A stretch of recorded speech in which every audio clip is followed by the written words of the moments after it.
जय जगन्नाथ पे स्वागत कर यूट्यूब चैनल बीएससी ओडिशा को। तो पे आज आम जो सप्तम श्रेणी अच्छी आम पे तृतीय हिस्ट्री विषय मुगल साम्राज्यर संपूर्ण प्रश्न उत्तर क्वेश्चन आंसर आलोचना करें। पे पूर्व भिडियो आम फास्ट एवं सेकेंड विषय आलोचना कर पे जो मैंने देखना प्लेलिस्ट जाए देखी नब पे नुआ थे चैनल को सब्सक्राइब करदे और बहुत मात्रा सेयार कर। देख कौन देखना आम क नंबर क्वेश्चन तुगलक पे तुगलक वंशर पतन पर सुल्तानी शासन दुर्बल हो पड़ा कहीं। तो देख तार उत्तर कौन हम आमर तुगलक मान भारत में शासन कर सैयद और लोदी वंशर शासक मैंने दुर्बल थे। सामंत और प्रादेशिक शासक मैंने सुल्तान मान खातिर नक निज निजर स्वाधीनता घोषणा करते। फल देश में अराजकता विशृंखला देखा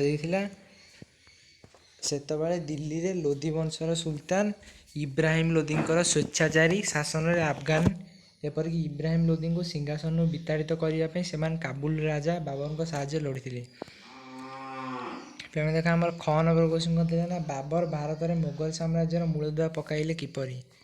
देखार उत्तर कौन आमर 16 शताब्दी प्रारंभ में सुल्तानी शासन दुर्बलतार सुजोग नहीं अनेक प्रादेशिक राज्य स्वाधीन होगले। दिल्ली में शासन कर इब्राहिम लोधी शासन में असंतुष्ट हो अफगान अमीर मैंने क्षमताच्युत करने बाबर साहाଯ୍य लड़ी। भारत आक्रमण उद्यमरत फरगणार राजा बाबर अफगान अमीर खान अनुरोध क्रमे भारत आक्रमण करते। हिस्ट्री जिते पॉइंट कर लिखे आम पे कौन मार्क मिले पे देख ये तो एत बड़ बड़ आलोचना करा फुल असमय पे पॉइंट गुरा खाली आलोचना करदे जहाँद्वारा कि आपने नोट करदे। देख हुमायून क्यों क्यों विपदर सम्मुखीन होते।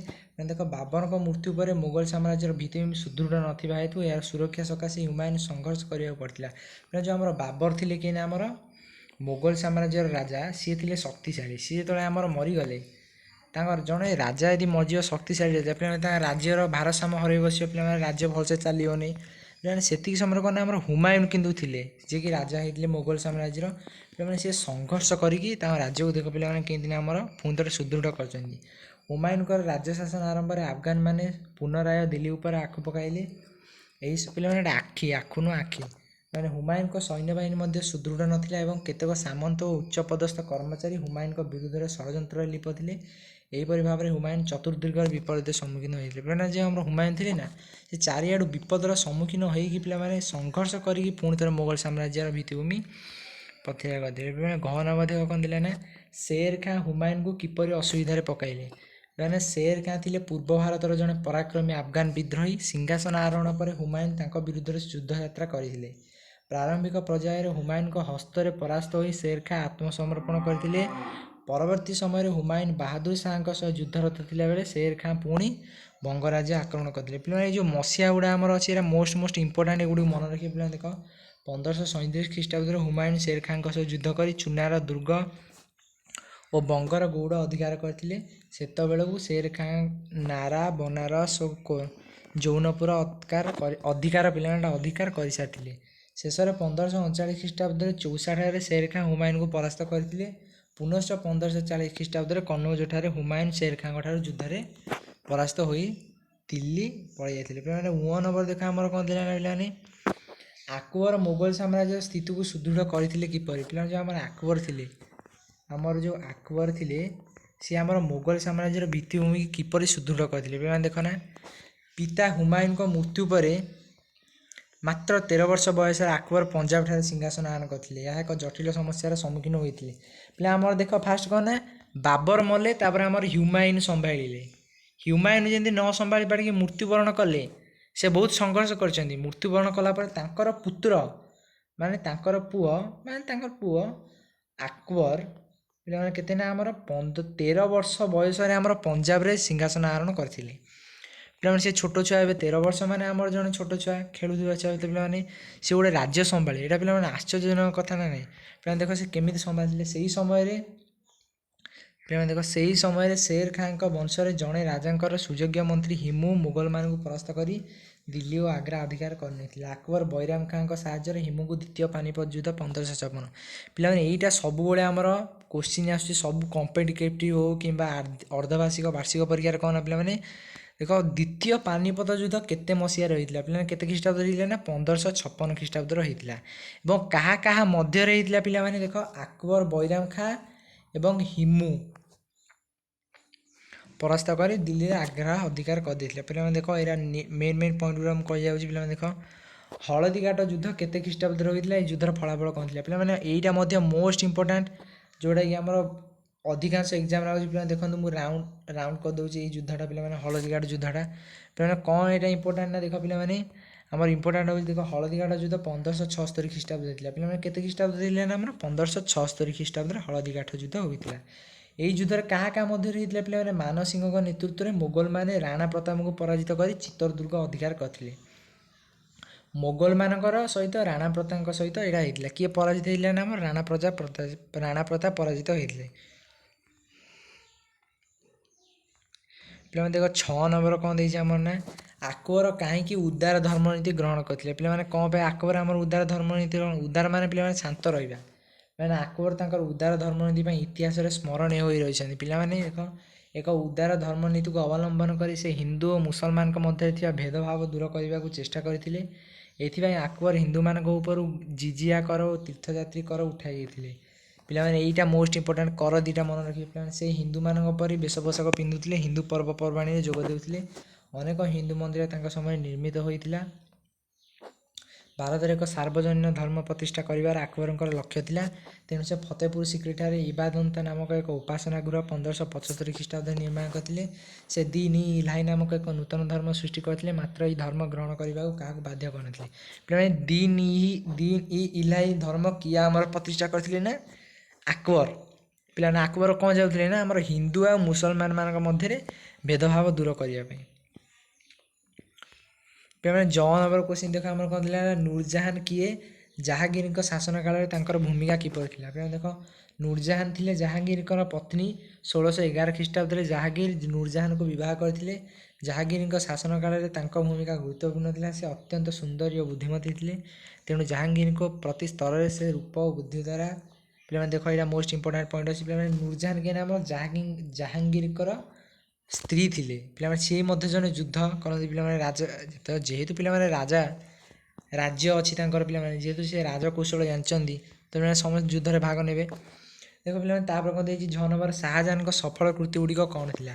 ପିଲାମାନେ ଜାହାଙ୍ଗୀରଙ୍କର ଦ୍ୱିତୀୟ ପୁତ୍ର ଶାହାଜାହାନଙ୍କର ରାଜତ୍ୱ ସମୟରେ ମୋଗଲ କଳା ଓ ସ୍ଥାପତ୍ୟ ବିକାଶର ଚରମ ସୀମାରେ ପହଞ୍ଚିଲା।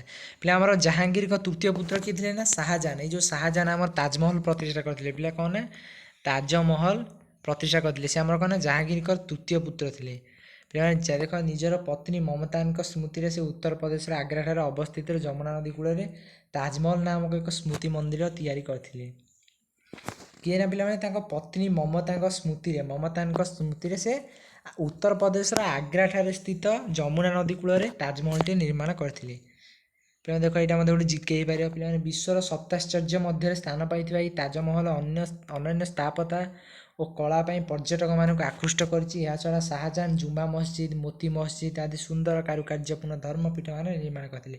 ପିଲାମାନେ ଜୁମା ମସଜିଦ ଆଉ ମୋତି ମସଜିଦ ମଧ୍ୟ ଆମର ଶାହାଜାହାନ ନିର୍ମାଣ କରିଥିଲେ।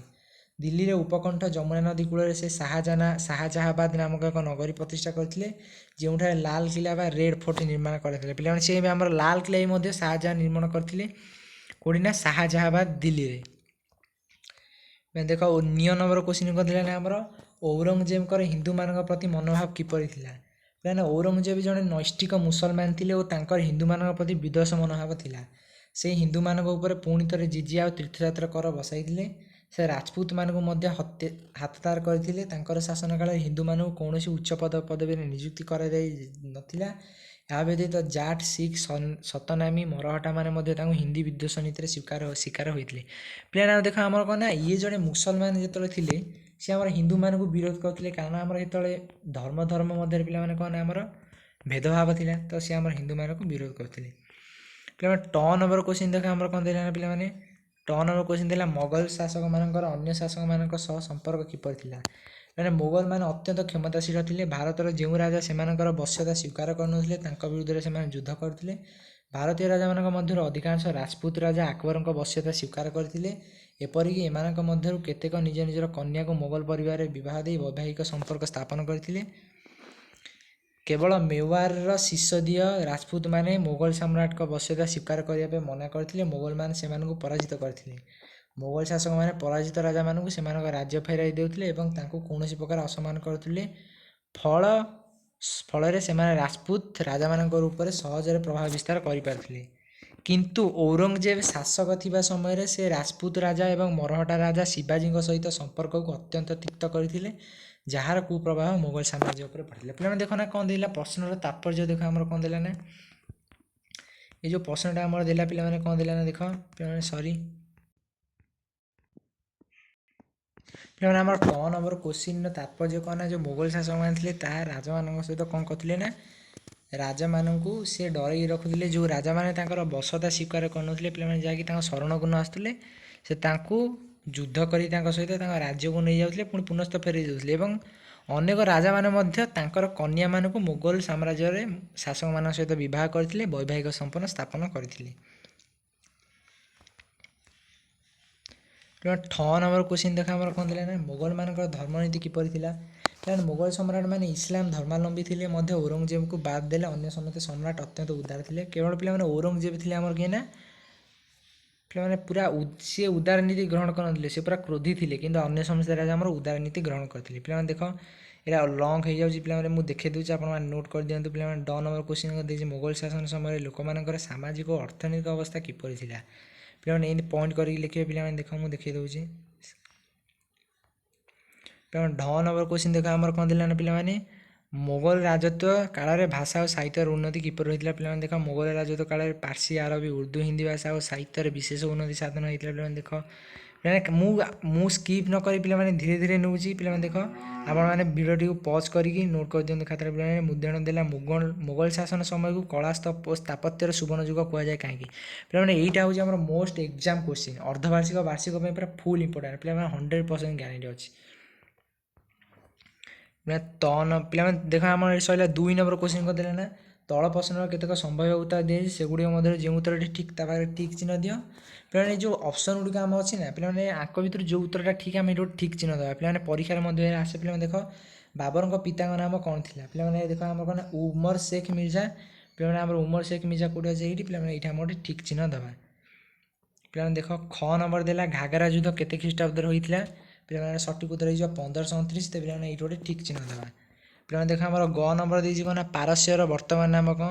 ପିଲାମାନେ ପାରସ୍ୟର ବର୍ତ୍ତମାନ ନାମ କ'ଣ ନା ଇରାନ। ପିଲାମାନେ ଏଇଠି ଗୋଟେ ଠିକ୍ ଚିହ୍ନ ଦେଇଦେବା, ଇରାନ ହେଇଯିବ। ପିଲାମାନେ ଭୁଲ ଚିହ୍ନ କି କ୍ରସ୍ ଚିହ୍ନ କେଉଁଠି ଦେବେନି, କେବଳ ଠିକ୍ ଚିହ୍ନ ଦେବେ। ଆକବରଙ୍କ ଅଭିଭାବକଙ୍କ ନାମ କ'ଣ ଥିଲା। ପିଲାମାନେ ବୈରାମ ଖାଁ। ପିଲାମାନେ ଏଇଟା ହେଉଛି ଆମର ବୈରାମ ଖାଁ ଦେଇଦେବା। ପିଲାମାନେ 1 ନମ୍ବର କୋଶ୍ଚିନ୍ ଦେଖ ଆମର କ'ଣ ଥିଲା ନା ଆକବର ନିଜ ସାମ୍ରାଜ୍ୟକୁ କେତୋଟି ସୁବାରେ ଭାଗ କରିଥିଲେ। ପିଲାମାନେ ଦେଖ ଆମର 15ଟି। ଏଇଠି ଗୋଟେ ଠିକ୍ ଚିହ୍ନ ଦେଇଦେବା।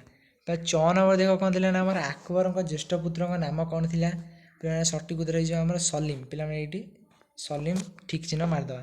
6 ନମ୍ବର ପିଲାମାନେ ଦେଖ କ'ଣ ଥିଲା ନା ଆମର 6 ନମ୍ବର ଥିଲା ମୋଗଲ ଶାସନ ସମୟରେ ଗ୍ରାମ ଗୁଡ଼ିକୁ ନେଇ କ'ଣ ଗଠିତ ହୋଇଥିଲା।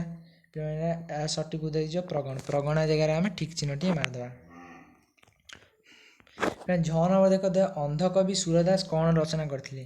ପିଲାମାନେ ସୁରସାଗର। ପିଲାମାନେ ଏଇ ଠିକ୍ ଚିହ୍ନ। ପିଲା ଏଇଟା ସବୁଠାରୁ ମନେ ରଖିବାର ସହଜ ଉପାୟ କ'ଣ କହିଲ। ପିଲାମାନେ ତାଙ୍କ ନାଁ ହେଉଛି ଆମର ସୁରଦାସ, ରଚନା କରିଥିଲେ ଆମର ସୁରସାଗର। ତେବେ ଏଇଟା ଜିକେ ମଧ୍ୟ ଆସିପାରେ। ପିଲାମାନେ ମନେ ରଖିଥିବ ଅନ୍ଧକବି ସୁରଦାସ ଆମର ସୁରସାଗର ରଚନା କରିଥିଲେ। ଝ ନମ୍ବର କୋଶ୍ଚିନ୍ ଦେଖ ଆମର ଦେଲା କ'ଣ ନା ଫତେପୁର ସିକ୍ରି ରାଜପ୍ରସାଦ କେଉଁ ପଥରରେ ନିର୍ମିତ ହୋଇଥିଲା। ପଥରରେ ସଠିକ୍ ଉତ୍ତର ହେଇଯିବ କ'ଣ ଆମର ଲାଲ ପଥରରେ ହେଇଥିଲା। ଆଉ ମାର୍ବଲ ପଥରରେ କେଉଁଟା ନା ଆମର ତାଜମହଲ ହେଇଥିଲା। 3 ନମ୍ବର ଦେଖ କ'ଣ ଥିଲା ନା ଆମର ଭୁଲ ଥିଲେ ଠିକ୍ କରି ଲେଖ। ପିଲାମାନେ କ'ଣ ନମ୍ବର ଦେଇଛି ବାବର ଚେଞ୍ଜିଂ ଖାଁଙ୍କ ବଂଶଧର ଥିଲେ। ପିଲାମାନେ ଯେଉଁଟା ଆମର କହିଥିଲି କ'ଣ ନା ପୂର୍ବ ଭିଡ଼ିଓରେ ଦେଖିଥିଲେ ଆମେ ଭ୍ରମ ସଂଶୋଧନ କର। ପିଲାମାନେ ବାବର ଚେଞ୍ଜିଂ ଖାଁଙ୍କ ବଂଶଧର ଥିଲେ କ'ଣ ବାବର ଆମର ତୈମୁରଲଙ୍କ ବଂଶଧର ଥିଲେ। ଖ ନମ୍ବର ଦେଖ ମୁଁ ଦେଖାଇ ଦେଉଛି। ପିଲାମାନେ ଖ ନମ୍ବର ଖାଲି କୋଶ୍ଚିନ୍ ଦେଖାଇ ଦେଉଛି, ଗାର ମାରି ଦେଉଛି, ଆପଣମାନେ ନୋଟ୍ କରିଦେବେ। ପିଲାମାନେ ଦେଖ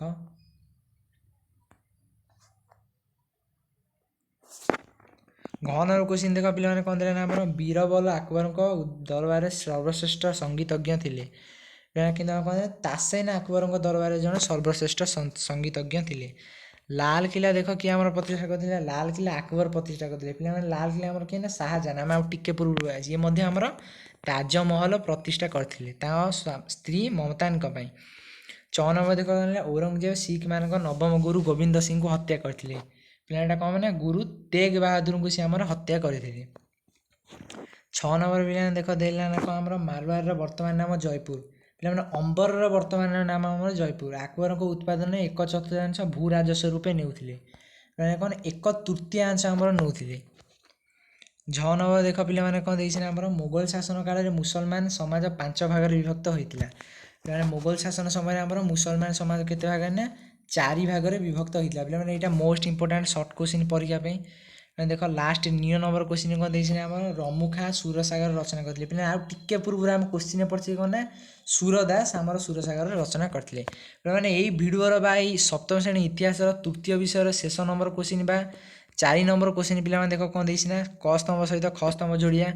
ପିଲାମାନେ ଦେଖ ଆମର କ'ଣ ଦେଇଛି କରେ ଦେଇଛି ମସିହା ଗୁଡ଼ିକ, ଏଥିରେ ଘଟଣାବଳୀ ଦେଇଛି। ପିଲାମାନେ ଆମକୁ ଯୋଡ଼ିଆ। ପିଲାମାନେ ଉତ୍ତର ଦେଖ ଆମର ଦେଖ ପିଲାମାନେ ମୁଁ ଏଠି ଯୋଡ଼ି ଦେଇଛି ସହଜ ହେବ ବୋଲି। ପିଲାମାନେ ଆପଣ ଦେଖ କ ସ୍ତମ୍ଭରେ ଆମର ଦେଇଛି 1530 ଖ୍ରୀଷ୍ଟାବ୍ଦ। ପିଲାମାନେ 1530 ଖ୍ରୀଷ୍ଟାବ୍ଦରେ ଆମର କ'ଣ ହେଇଥିଲା ନା 1530 ଖ୍ରୀଷ୍ଟାବ୍ଦରେ ଆମର ହେଇଥିଲା ପିଲାମାନେ ଦେଖ ହୁମାୟୁନଙ୍କ ସିଂହାସନ ଆରୋହଣ ଆମର 1530 ଖ୍ରୀଷ୍ଟାବ୍ଦରେ ହେଇଥିଲା। ତ ପିଲାମାନେ ଦେଖ ଆମର 1575 ଖ୍ରୀଷ୍ଟାବ୍ଦରେ କ'ଣ ହେଇଥିଲା ନା ଆକବରଙ୍କ ଦ୍ୱାରା ଇବାଦ ଖାନର ନିର୍ମାଣ ହୋଇଥିଲା। ତେବେ ଆମର 1605 ଖ୍ରୀଷ୍ଟାବ୍ଦରେ କ'ଣ ହେଇଥିଲା ନା ଜାହାଙ୍ଗୀରଙ୍କର ସିଂହାସନ ଆରୋହଣ ହୋଇଥିଲା। 1666 ଖ୍ରୀଷ୍ଟାବ୍ଦରେ ଆମର ହେଇଥିଲା କ'ଣ ନା ଶାହାଜାହାନ ମରିଥିଲେ, ସେଥିପାଇଁ ତାଙ୍କର ମୃତ୍ୟୁବରଣ ହୋଇଥିଲା। 1658 ଖ୍ରୀଷ୍ଟାବ୍ଦରେ ଆମର ଔରଙ୍ଗଜେବ ସିଂହାସନ ଆରୋହଣ କରିଥିଲେ। ପିଲାମାନେ ଏଇଟା ମୁଖସ୍ଥ କରିଦେବେ କାରଣ ଏଇଥିରୁ ଆମର ପରୀକ୍ଷାର ସର୍ଟ କୋଶ୍ଚିନ୍ ନିଶ୍ଚୟ ଆସିବ। ପିଲାମାନେ ଦେଖ ଆମେ ଆଜି ପୁରା ସାରିଦେଲେ ସପ୍ତମ ଶ୍ରେଣୀ ଥାର୍ଡ଼ ବିଷୟ ହିଷ୍ଟ୍ରି ସମ୍ପୂର୍ଣ୍ଣ କୋଶ୍ଚିନ୍ ଆସିବ। ପିଲାମାନେ ଆମେ ଏଇଭଳି ବିଏସ୍ଆଇ ଓଡ଼ିଶାର ସମସ୍ତ କ୍ଲାସ୍ର କୋଶ୍ଚିନ୍ ଆନ୍ସର୍ ସହିତ ଆଲୋଚନା ସହିତ PDF କୋଶ୍ଚିନ୍ ପିଲାମାନେ ପରୀକ୍ଷା ପାଇଁ ଉପଯୋଗୀ କୋଶ୍ଚିନ୍ ଏବଂ ବିଷୟ ସମ୍ପୂର୍ଣ୍ଣ ସରଳ ଉପାୟରେ ଆଲୋଚନା ପିଲାମାନେ ନେଇ ଆସିବା। ପିଲାମାନେ ଏତିକି କେବଳ ଚ୍ୟାନେଲଟିକୁ ସବସ୍କ୍ରାଇବ୍ କରିକି ବେଲ୍ ଆଇକନ୍ ଉପରେ କ୍ଲିକ୍ କରିକି ରଖନ୍ତୁ ପିଲାମାନେ, ଯାହାଦ୍ୱାରା କି ସର୍ବପ୍ରଥମେ ଭିଡ଼ିଓଟି ଆପଣଙ୍କ ପାଖରେ ରହିପାରିବ। ତ ପିଲାମାନେ ଆଜି ପାଇଁ ଏତିକି ରହୁଛି। ଜୟ ଜଗନ୍ନାଥ।